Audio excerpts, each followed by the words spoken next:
What I really want to talk to you about is more the real world. Now, college is great education, great professors, administrators, and everything else. But you know, it still is a bit of a bubble. It's still not the world. Even Campus Corner is not the world as it really is. Even Louis is not the world as it really is. So, when you get to the world that really is, a great number of your plans, your opportunities, your jobs you're going to get, what you're going to work at, is going to change. It's going to change just as sure as I'm talking. Why? Because you're talking about a bunch of humans. And humans do that. Now you can sit back and do a woe is me, blame everybody in the world, starting with Julius Caesar if you want to. Blame everybody. You can do whatever you want to do. But if you turn yourself into a victim, you've lost. You have totally lost. Now, in my theory, is that you can take any disappointment that you have and make it a positive. And I want to illustrate that with a story of my own life that happened to me. I come to this great institution. I went into the Army because I had to. I took ROTC, and everybody had to take 2 years of it. I took ROTC. I didn't want to go in the Army, wouldn't care about the Army, had no Army tradition. But I knew they were going to get me in the Army because we had a draft. So I decided it'd be a little bit smarter if I went in the Army, and I had a little advice on this, which was wrong. If I went in the Army as an officer, I thought maybe I'd get somebody to dig my foxhole for me. That's a lie. That doesn't work. But I did. I fell in love with it. I enjoyed it a great deal. So I progressed pretty well. I was doing really, really good. I was searching for that cream that rises to the top. And I was looking. And I reached Lieutenant Colonel, and I was selected to go to the Army War College. Now, we don't make war at that college. It's just, you know, it's an old term. But it's the most prestigious college the Army has. It is harder to be selected to go to that college than it is to make full colonel. So I was pretty pleased. Then, lo and behold, they decided to pay for and give me a master's degree and sent me off to school. I thought that's a pretty good deal too. And that cost taxpayers a little money. Then they went a bit farther, and there was 8 lieutenant colonels picked in the whole Army, and we were farmed out to various people to find out what happens in the world that's not connected with the Pentagon. I had a congressman, other people had mayors, other senators, what have you. And I said, my gosh, they're really preparing me for it. So I get my assignment. My assignment was to the headquarters department of the Army, the Pentagon, an action officer where I could influence policy. And I was happy as a hog in you know what. And I was extremely pleased. I got on a spit polish, got my uniform on, got all my medals showing, ran in there, reported in, met the colonel, the full colonel.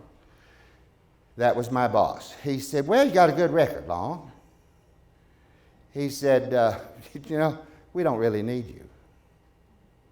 I don't really have a job for you.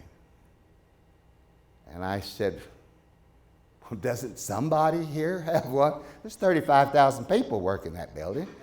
Doesn't somebody here have a job? He said, oh, well, I'm going to keep you. I said, I'm not going to admit that I don't need this. He said, but you ought to look at the other action officers and see if they'll give you some of their work. Well, that's the dumbest thing anybody ever said. They're not going to give me their work. But I walked around, and some of them were snotty about it, some of them were just plain sorry. So I went home. My wife saw the mood. She grabbed the kids and said, let's go to the movie. That's what we've always done when Daddy came in a little bit upset. And I got mad, and I said, they're not going to win. They're simply not going to win. I'm going to find something to do in that place.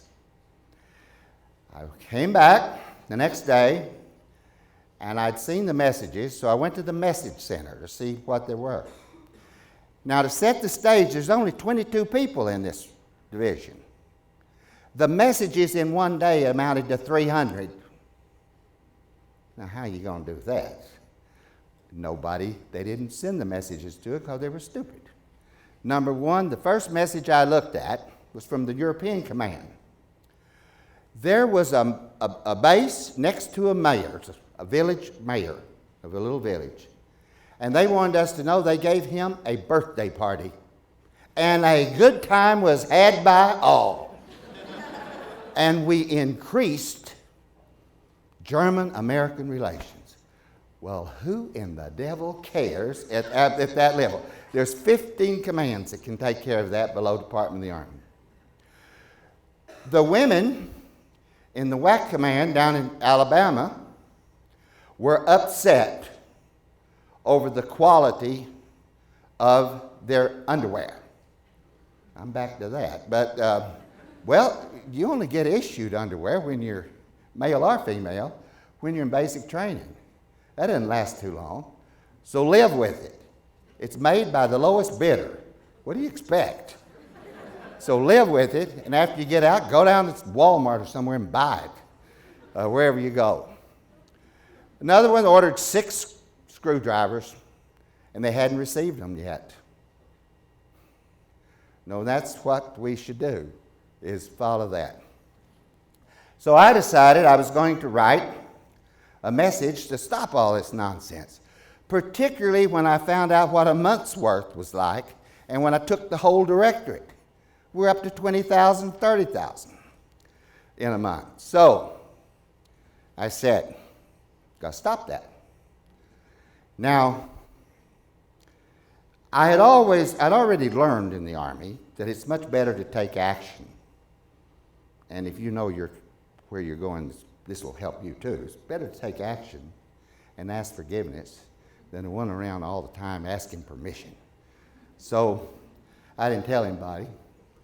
I composed a message, and I sent it to the whole dang Army in the world. That's pretty easy. You only have to put 3 buttons, CONUS or Europe and Pacific, and it gets them all. And so you do that, and I told them, this guy, stop. This is nonsense. If you read that message, you would have thought, instead of a lieutenant colonel, I might have been the chief of staff. But stop it. And I wanted a little bit of drama. So I said, at the end of the message, I do want to congratulate you. You've set one record. You have destroyed more trees than Patton and Eisenhower together did in all of World War II. That was not appreciated by a lot of folks. And if you take something away from me, that was stupid on my part. But anyway, I'm now waiting for the accolades to come in, for everybody to come there. My God Almighty, the world came to an end. I mean, the first person I met said, I hope you enjoy your tour in Greenland. And boy, it was nice knowing you, Colonel. And, I worked for the meanest 3-star general that has ever happened. He made 4-star, and he became the meanest 4-star that ever existed. He's still alive, and he's the meanest retiree that's ever existed. He called me in. He started on me. I never got to say one word.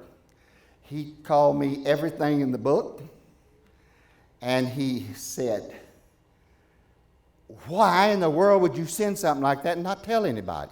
I said, because you'd have said no. Sir. I did that, sir. You said no. He looked at me. He didn't know whether to shoot me, arrest me, or what. I said, sir, if I could just get you to go to your conference room.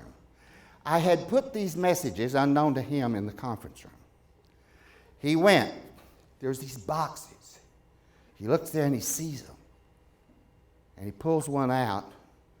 When the hell are we getting this? Who's sending this crap? He didn't use the word crap. And who's sending this? And then he started hollering, give me General so-and-so, give me Colonel so-and-so, give me the communications officer. Well, pretty soon we had a platoon nearly in the conference room. And I knew I was coming along pretty good. That, it was looking better. He told me the chief of staff wanted me jailed. And he said, he was certainly asking a lot of questions. He coincidentally walked in at that time. He didn't know we were having this meeting. He walked in and he said, what are you doing? The general told him, looking at these messages. He said, the trivia message, that's what I titled the subject of my message, trivia. The trivia message, he said, yes. He called my boss Tommy. Tommy, that was a damn good message. I really liked that. That's the biggest nonsense I've ever seen. And I just went like that. I thought, let me tell you, you're not going to do anything to me, mean old man. You're not going to do it. So that worked out all right. And he got where he talked to me again in a civil tone. And as things happened, he became my mentor. The man that was ready to kill me. And so what happened is I got a job right outside his door. And he said, I'm going to give you work, and I'm going to keep you where I can see you every day. And I said, yes, sir. And so I got a good job. It was a wonderful job.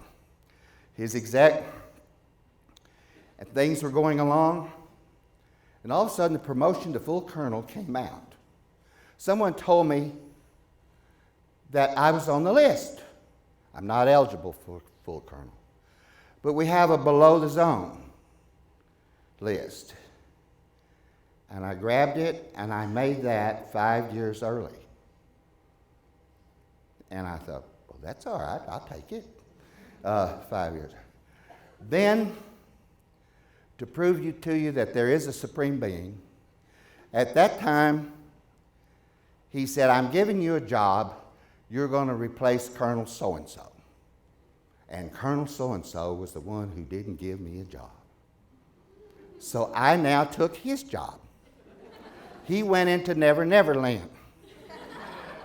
But now all those officers that wouldn't give me any help work for me. And I'm telling you, that's a great feeling. It is a great feeling. Now, I told them that I would not do any retribution.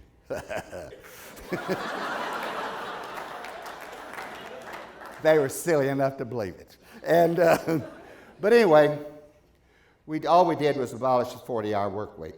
We have no time for that in the Army. 60's better. And so anyway, I did that, and that's basically my story. Now, I'm not telling you this to show you how smart I was. I'm not sure that was all that smart. What I'm telling you, that instead of sitting around and whining, I did have sense enough to do something. And the something I did was good enough to set me on a career path. You know, it's called, you know, the likely candidates for general officer. And to prove that blind squirrels still get an acorn, I made general officer. And I had a wonderful career and enjoyed it. But my message to you that are still in school is do not let anything keep you down or keep you from reacting to disappointments that you're going to get just as sure as you're alive. Don't do it. Don't go back to the nest. they don't want you. And they will say they do, but they don't. And they don't want you. So just don't do it. But sit there and figure a way. And for those of you in this room who have achieved what you have achieved, and listen to the speakers that I've heard, you're not going to have any problem if you'll just do it. And my message is, no matter what, get off your butt and do it. Thank you very much.